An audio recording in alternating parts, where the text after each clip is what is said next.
Hello, and welcome back to Around the World Kitchen. It's Paul. Today we got a wonderful recipe for y'all. It's sweet, it's sticky, it's savory, it's delicious, and it'll be a hit with your family any time of the week. We got some Chinese spare ribs done all up in a crock pot. Super simple, super easy dish. My family loves it. I know you're gonna love it too. So let's get started.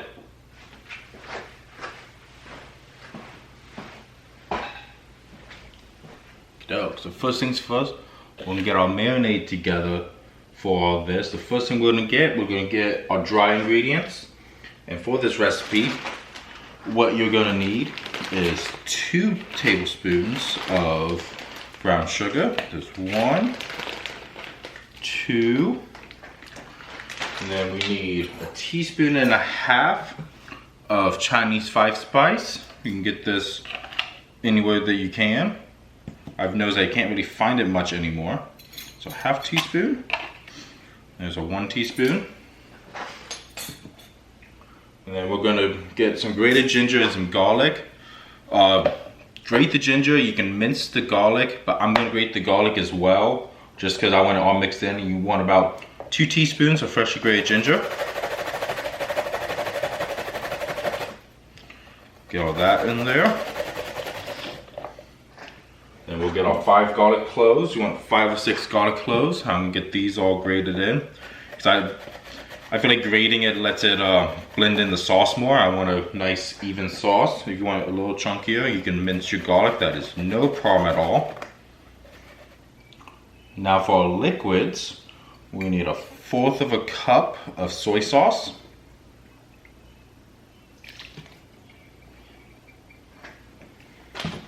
A 1/3 of a cup of hoisin sauce. Now hoisin sauce is otherwise people call it Chinese barbecue sauce. It's that sweet, sticky, tangy sauce that if you've ever had Vietnamese pho, you have with it. This is great for a lot of different Asian type sauces, that sweetness and complexity. So you can find this now at Walmarts and everything, or you go Asian market or national market, or you can order this online.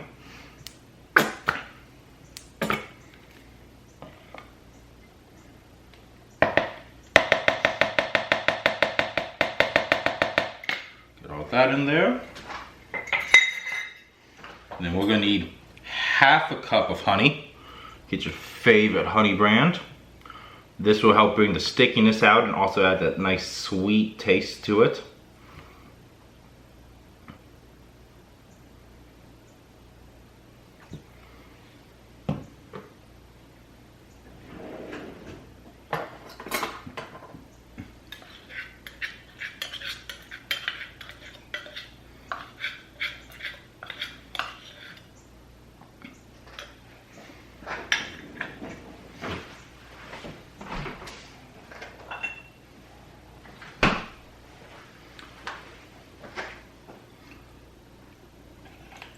And the final liquid ingredient we need is some sweet chili sauce. I got this Thai sweet chili sauce you can find at your local Asian market, or I can also find this now at my local Walmart.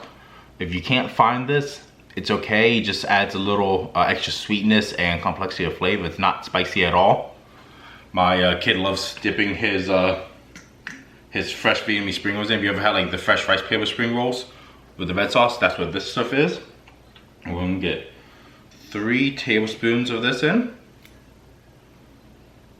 Again, if you don't have this, that is okay, but it's definitely adds a lot of good flavor to it. And then the final one, this is completely optional. If you want that more that reddish color, either get some red food coloring or use dry beetroot powder. If you're not, that's totally fine. We're just gonna get a couple glugs. And this will be our marinade and our sauce for it. We'll get that all mixed up.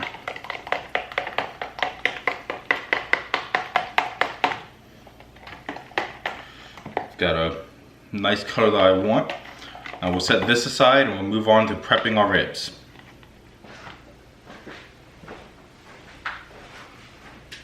Okay, now we got marinade all done. We're gonna take care of our ribs real quick. Get your favorite type of ribs. You want 3 pounds of ribs, which is about 1 rack for what you want to get at your local grocery store. St. Louis ribs are great. They do a great job. I've actually found my Walmart has this extra meaty pork loin back rib that I really like, but any type of rib that you have will do.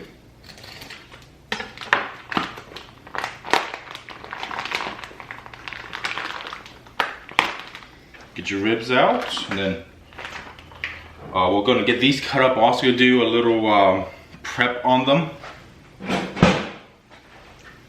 Okay, now we got as much of the silver skin off. We're just gonna cut the ribs along the bones, just break them all up into the sections, and then just place them either in a mixing bowl or a Ziploc bag when you're done with them.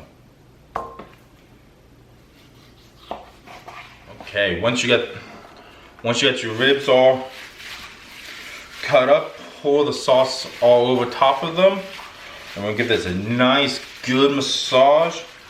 Get everything all together. Again, you can do this in a bowl or do it in a Ziploc bag. Either way is fine. Get that massage going.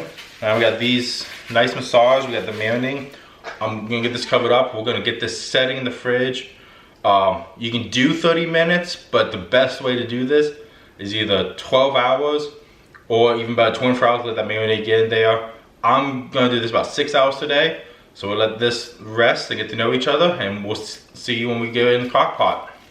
Okie doke. I've had the ribs marinating for a couple hours. We're gonna get our crock pot all together. And for this, you can just dump the ribs and all the marinade into the crock pot. Get all that in there.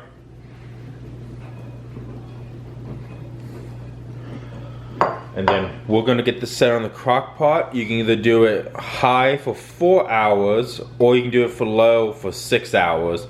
And we're just gonna let this sit on in and start get it going. Okay, dope. These have been going for a couple hours. They've been smelling absolutely wonderful and delicious. Get a little more light on these.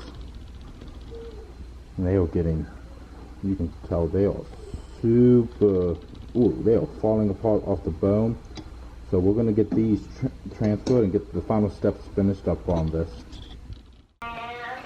And boom, there we go. After 4 to 6 hours, these things are all done. They are literally falling off the bone right now. But once you're done with your ribs cook time, put it on a baking sheet with some aluminum foil. And then we're gonna start our final step. Once you take them out, put your broiler on in your oven, let that start heating up. In the meantime, do not throw out your sauce that's in the crock pot. We're gonna transfer that to a pot, and then we're gonna put in 2 teaspoons of cornstarch. We're gonna bring that to a simmer, and that's gonna be our sauce that we're gonna baste these things with before we broil them in the oven for about 10 minutes or so, just to get a nice texture on them. Okay, we got our sauce all thickened up. One final mix. We're gonna slather this on to our ribs, and then we'll toss this in the broiler for about 10-15 minutes. We want to get this, we want all the sauce to caramelize on it and help thicken up and get even more sticky for sticky ribs. Boom, and there we go. Our 5-spice sticky ribs done in the crock pot. They look amazing, they smell amazing, and I can tell y'all they are wonderful. This will be a massive hit with your family. I know you'll love it. So get the recipe and step-by-step instructions